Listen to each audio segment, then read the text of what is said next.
Baik, Assalamualaikum warahmatullahi wabarakatuh. Waalaikumsalam warahmatullahi wabarakatuh. Oke, hari ini kita kuliah apa?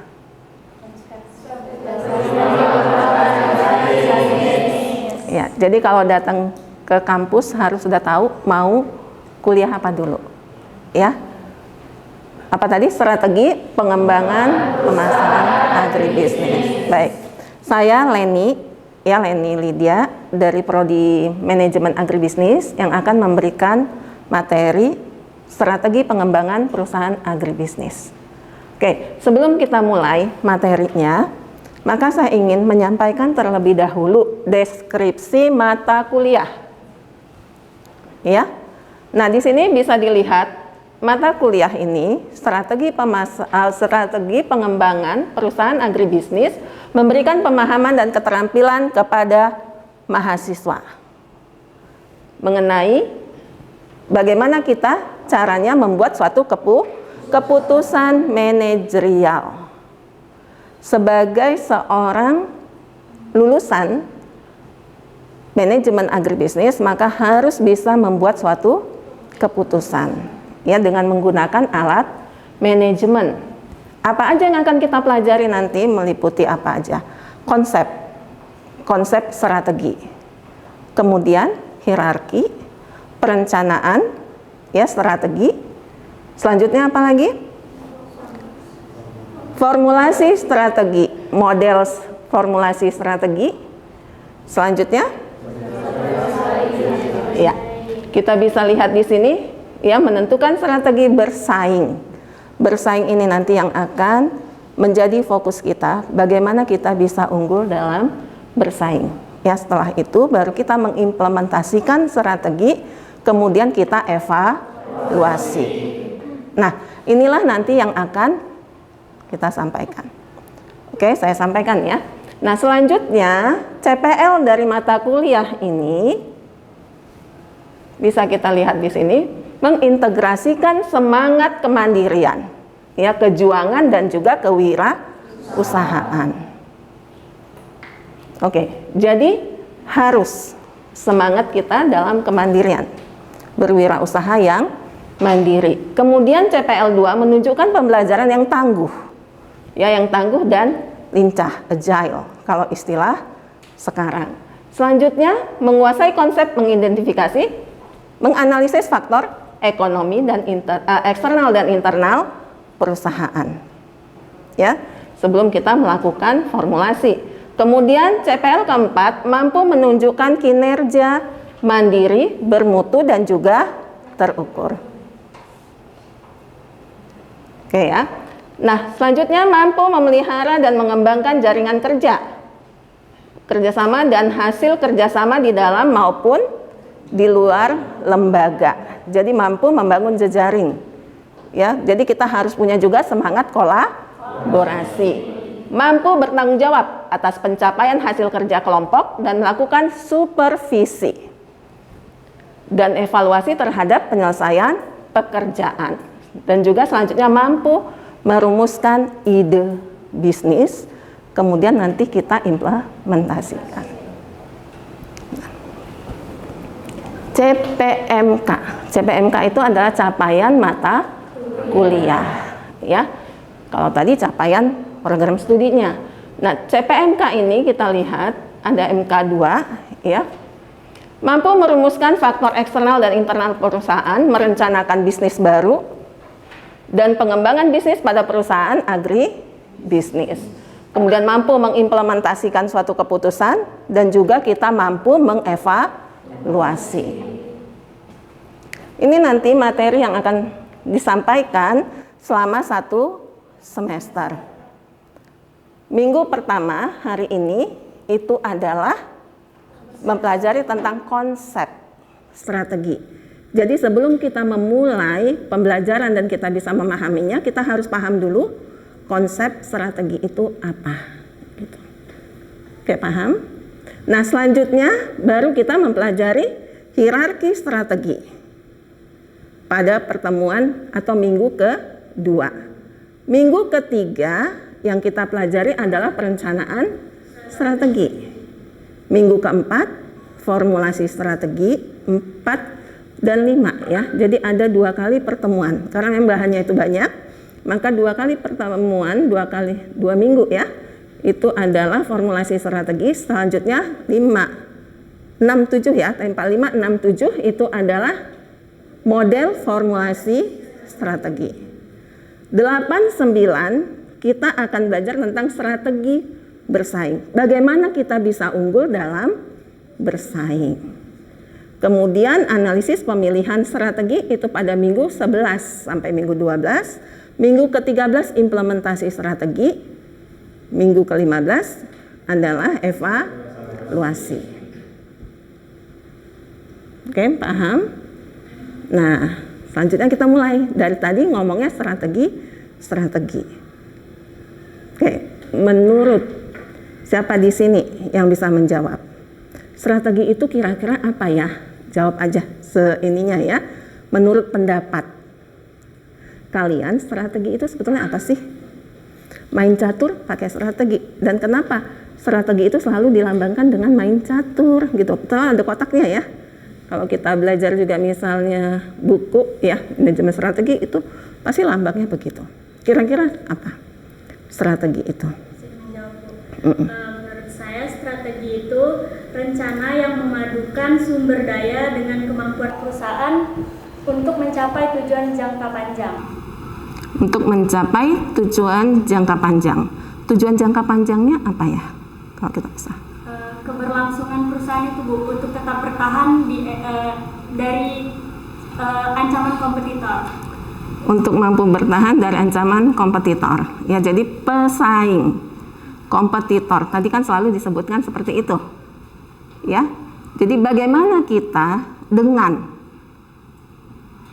apa yang ada, sumber daya yang ada dalam perusahaan itu dan kemampuan, capabilities ya. Resource dan capabilities perusahaan itu mampu membuat strategi jangka panjang dan dia mampu berkompetisi, menang dalam bersaing. Nah, itu banyak nanti ya akan kita pelajari pada strategi-strategi berikutnya. Nah, sekarang saya sampaikan apa itu strategi. Di sini sampaikan sebuah rencana yang komprehensif, ya benar tadi, yang mengintegrasikan di sini segala resource, semua resource, sumber daya dan juga capabilities, kemampuan dari perusahaan yang mempunyai tujuan jangka panjang untuk memenangkan kompetisi. Jadi benar tadi jawabannya, gitu ya. Nah, kemudian rencana mengandung cara komprehensif dan integratif, terintegrasi, terkait saling bersinergi, dapat dijadikan pegangan untuk bekerja, berjuang dan berbuat guna memenangkan kompetisi. Bagaimana kita bisa unggul dalam bersaing? Bagaimana kita bisa menangkan kompetisi? Nah, sebetulnya kalau kita berbicara ini, strategi itu diperoleh, asal muasal strategi itu sebetulnya kalau kita lihat sejarah, itu adalah diturunkan dari teori-teori militer. Bagaimana bisa menang? Ya, kalau kita lihat kemarin Israel dengan Gaza, gitu kan, kemudian Iran dengan Israel. Nah, siapa yang menang itu tergantung dari strategi. Apa supaya dia bisa menang dalam peperangan tersebut. Nah, inilah ilmu inilah, teori inilah yang diturunkan ke dalam bisnis. Kalau kita bersaingnya bukan perang, tapi bukan perang itu melawan negara ya, tapi melawan pesaing. Karena kalau dalam bisnis, hari ini kita punya inovasi, kemudian kita jalankan, besoknya pesaing-pesaing sudah muncul, benar enggak? Benar kan? Nah, malah pesaingnya nanti jauh lebih baik dari kita. Kita nggak boleh diem aja, kita harus punya strategi bagaimana bisa menang. Gitu. Oke? Nah, kalau saya tanya misalnya, kemarin waktu pandemi ya, pernah kan ngerasain pandemi, itu pasti dengar kan banyak sekali perusahaan-perusahaan yang bangkrut. Itu kan di luar prediksi sebetulnya. Tapi justru ada perusahaan yang semakin maju. Bagaimana dia bisa maju? Nah itu tergantung daripada strategi, itu harus fleksibel mengikuti kondisi. Maka yang disebut dengan faktor eksternal. Bagaimana faktor eksternalnya? Dan bagaimana kemampuan kita, internal kita untuk membuat strategi tersebut supaya kita bisa bertahan. Bertahan aja udah bagus pada saat itu, gitu. Nah ini dampaknya kita udah lebih baik ya. Sekarang perekonomian kita juga lagi tidak stabil, gitu kan? Nah apa? Pernah dengar nggak? Ada nggak saat kita anggap menurut kita udah selesai pandemi, selesai nih. Ternyata sekarang masih ada juga perusahaan yang bangkrut. Kira-kira siapa yang bisa menjawab? Perusahaan apa? Jadi perusahaan Del Monte, Bu.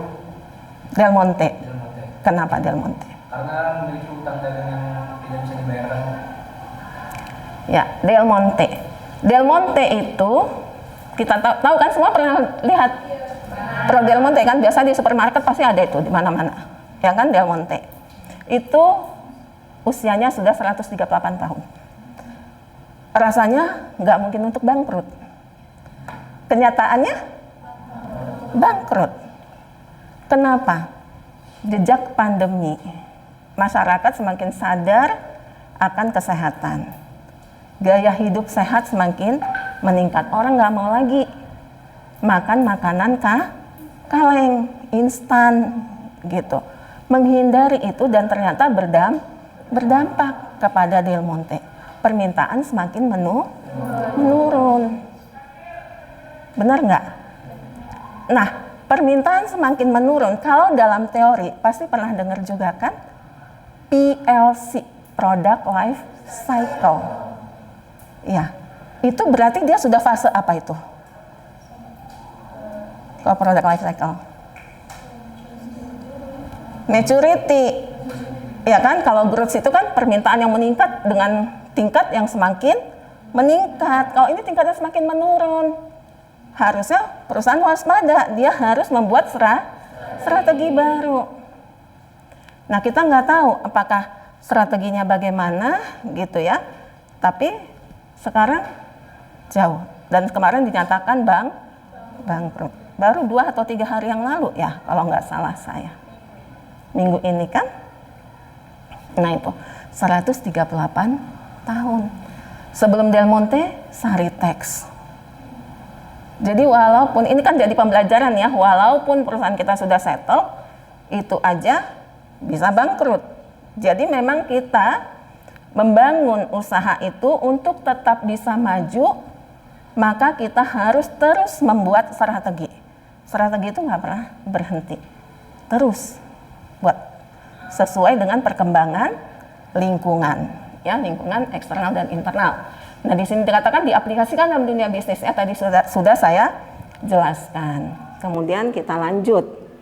Mengapa strategi itu penting? Tadi sudah ada sebetulnya jawabannya. Ya, strategi itu penting supaya kita tahu arah perusahaan yang jelas. Kemana ini perusahaan ini? Gitu ya, mau kemana? Tentu kalau mau kemana, berarti kita harus tahu juga apa visi dan misi. Nah itu nanti dipelajari pada minggu ke-3. Oke, ini kan kita belajar konsep ya, supaya kalian tahu ngapain sih kita harus belajar ini. Nah sebagai roadmap dalam mengambil suatu keputusan, ya, dan menyediakan sumber daya, beradaptasi dengan perubahan, dan memastikan perusahaan tetap fokus mencapai tujuannya. Nah, bagaimana menyusun strategi? Pertama yang kita lakukan adalah merencanakan tindakan. Apa yang harus kita lakukan? Kemudian mencapai tujuan. Jadi satu perusahaan harus mempunyai tujuan. Kalau secara umum, tujuan perusahaan itu apa? Keuntungan. Saya selalu katakan, kita bukan keuntungan, tapi keuntungan dengan keuntungan maksimal dengan biaya minimal, efisiensi. Kalau kita hanya keuntungan aja kan itu bisa apa? Iya, bisa saja tidak efisien dengan menaikkan harga. Belum tentu menaikkan harga itu akan meningkatkan keuntungan. Mungkin selama ini ya secara teknologi kita melihat bahwa misalnya marketplace, selalu orang untuk meningkatkan penjualan jualnya di marketplace gitu kan. Kemudian secara online, digital, padahal banyak orang yang nggak mampu juga. Kenapa? Karena terjadi perang harga di situ. Harga itu kan ada yang sampai semurah-murahnya. Gitu. Jadi nggak selamanya itu baik. Nah itu harus kita analisis strateginya. Jadi jangan membuat strategi, oh ini aja mengikuti tren, ya. Tapi kita harus menganalisis secara eksternal dan internal. Nah itu nanti juga di minggu keberapa tadi formulasi strategi ya 5, 6. Oke. Nah selanjutnya mengatasi tantangan. Ya ini sama ya, kita menganalisis eksternal dan internal, kita menganalisis tantangan, memanfaatkan peluang. Nah sehingga kita bisa merumuskan dan kita bisa mengalokasikan sumber daya supaya mendapat keuntungan maksimal dengan efisien, biaya minimal. Oke. Nah ini ya, merencanakan tindakan. Kita lihat, menetapkan tujuan yang jelas dan terukur. Harus jelas tujuannya dan terukur. Kenapa? Supaya kita bisa melihat di mana posisi kita sebetulnya. Gitu. Kemudian menetapkan sasaran. Harus jelas visi dan misinya. Memformulasikan strategi dan juga menganalisis lingkungan internal dan eksternal. Oke. Selanjutnya mencapai tujuan, fokus pada tujuan utama. Tujuan utama kita apa? Tadi keuntungan maksimal, biaya minimal, tapi banyak cara. Ya keuntungan maksimal dan biaya minimal itu kan yang efisien, tapi kan banyak caranya. Nah itu harus ada perumusannya. Bisa apakah dengan melakukan pengembangan pasar, apakah kita harus diferensiasi produk, diversifikasi, gitu ya. Nah itu nanti ada juga, tapi kalian harus paham konsepnya ini dulu. Nah kemudian buat rencana tindakan yang terperinci dan pantau dan evaluasi kemajuan. Mengatasi tantangan. Kita harus tahu, kita melihat mengatasi tantangan ini tentu kita harus melihat kepada kekuatan kita apa nih, gitu ya, untuk menekan tantangan. Untuk kita bisa mengatasi, bagaimana kita bisa bertahan atau justru kita bisa berkembang. Kemudian analisis penyebab tantangan, kita analisis. Apa permasalahan perusahaan dan apa tantangan? Tantangan itu kita lihat dari eksternal ya, dari pesaing-pesaing, misal pemasok, pelanggan, seperti itu. Nah kemudian tetapkan prioritas dan fleksibilitas serta adaptasi. Nah memanfaatkan peluang, apa? Mengidentifikasi peluang secara dini. Jadi harus kita identifikasi. Fokus pada peluang yang paling potensial, analisis peluang dan risiko, dan siapkan rencana tindakan. Kemudian kita mengalokasikan sumber daya. Ini nanti dijelaskan di pertemuan berikutnya, ya. Tapi secara konsep kalian harus paham dulu. Identifikasi sumber daya yang dibutuhkan, analisis ketersediaan sumber daya, dan prioritaskan penggunaan sumber daya, fleksibilitas dan adaptasi. Nah ini yang harus kita lihat. 3 karakteristik keputusan strategi. Ada rare, unik, dan khas. Gitu. Ya, keputusan strategi tidak biasa, unik. Unik itu tidak biasa, langka, khusus. Jadi yang punya cuma kita aja. Nggak dipunyai oleh orang lain. Ya kan? Yang tidak dapat ditiru. Contohnya apa ya kira-kira? Tagline? Kenapa tagline? Karena yang menggunakan hanya satu produk itu saja, tidak bisa digunakan ke produk lain. Jadi ketika seseorang ataupun menyebutkan tagline tersebut langsung kepikirannya ke satu produk. Itu kalau produknya positioningnya sudah jelas, ya kan? Kalau positioningnya jelas sudah angkap di benak konsumen kan, gitu. Tapi kalau misalnya saya katakan unik dan khas, itu kan tagline itu untuk menyampaikan keunikan dari produk kita, ya kan? Itu tagline. Tapi produk yang unik dan sulit untuk ditiru, apa? Kalau food and beverage gampang, mudah ditirunya. Kira-kira apa? Strategi yang khusus tidak dapat ditiru. Mungkin dia melayani hanya satu target pasar, kemudian dia memenuhi target tersebut, ya dia memperluas pasarnya, tapi untuk satu target. Apa yang diinginkan oleh konsumen tersebut, itu yang dia layani sehingga unik. Atau ada juga unik, harganya lebih mahal karena dia unik, orang akan membeli, gitu kan. Tapi kalau orang pun mau membeli produk tersebut karena keunikannya, dia harus menabung dulu kalau untuknya. Jadi kita di sini harus apa dulu dalam strategi yang harus kita miliki, yang harus kita tahu untuk mencapai tujuan tersebut. Target pasar. Siapa target pasarnya? Maka kita layani target pasar tersebut. Kita buat produk yang unik. Oke. Nah, selanjutnya konsekuensial, ya. Dampaknya besar, keputusan strategis yang memasukkan sumber daya dan menuntut banyak komitmen.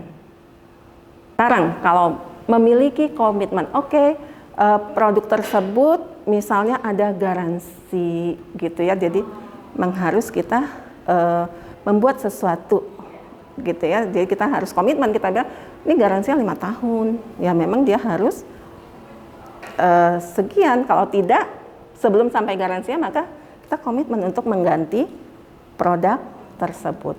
Kemudian direktif, arah dan tindakan di sini, keputusan strategis yang menetapkan keputusan dapat ditiru, ya, untuk keputusan lain dan tindakan-tindakan di masa yang akan datang untuk organisasi perusahaan secara keseluruhan.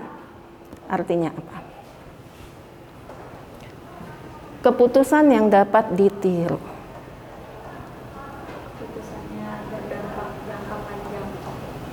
Kalau keputusan yang dapat ditiru itu berarti kita misalnya sudah membuat keputusan ya, yang sebelumnya kita mempunyai produk misalnya ya, produknya itu misalnya kualitas ya, dari kualitasnya sudah baik gitu. Nah, sekarang kita membuat strategi lagi yang menyamai. Ya, yang dia tidak jauh berbeda. Oke, paham? Ngantuk nggak? Oke, selanjutnya kita lihat misalnya nih ya, terakhir nih. 3 pertanyaan kunci strategis. Di mana organisasi sekarang? Kita harus tahu di mana posisi kita sekarang, di mana organisasi kita sekarang. Maka kita harus tahu apakah posisi kita growth, ya, kalau di product life cycle kita bisa lihat yang tingkat kenaikannya itu semakin meningkat, apakah kita growth, kita mature, atau kita masih pada introduction, ya, kalau kita lihat dari product life cycle. Nah, apakah selama ini juga kita masih bertahan? Misal seperti itu ya. Nah, ini kalau product life cycle masih pada ingat nggak sebelumnya? Itu dipelajari di mata kuliah apa? Kelayakan bisnis. Manajemen produksi. Ya, lupa kan? Nah, itu harus diingat-ingat ya. Jadi di manajemen produksi itu kan semester 4. Ini kita sekarang sudah semester 5. Nah, jadi jangan nanti yang semester 4 kita lupa gitu ya. Nah, saya anggap sudah tahu, nanti sampai rumah baca lagi tuh. Apa itu product life cycle. Nah, supaya kita tahu di mana posisi kita sekarang. Apakah di sini ya, kita harus berubah atau tidak? Nah, dilihat jika tidak ada perubahan yang dibuat, di mana perusahaan akan berada dalam 1 tahun, 2 tahun, 3 tahun, 4 tahun berikutnya. Apa ini yang harus kita lakukan? Apa jawabannya? Nah, sebetulnya perusahaan-perusahaan itu juga mereka sudah melihat jauh ke depan. Makanya kan biasanya desain atau nanti apa yang akan dikeluarkan tahun 2026, 2027 itu sekarang udah ada. Gitu. Oke? Nah, maka kita harus bisa mengikuti itu. Harus fleksibel. Jika jawaban tidak dapat diterima, tindakan khusus apa yang sebaiknya dilakukan oleh manajemen? Kita 3 tahun ke depan ini bahaya. Kenapa? Orang-orang hidupnya sehat, gitu ya. Sementara produk kita minuman yang menggunakan pengawet, seperti itu. Yang selama ini dianggap tidak sehat dan selalu disebut-sebut. Gitu di berita ini kita menjadi ancaman 2 tahun 3 tahun ke depan. Apa yang akan kita lakukan?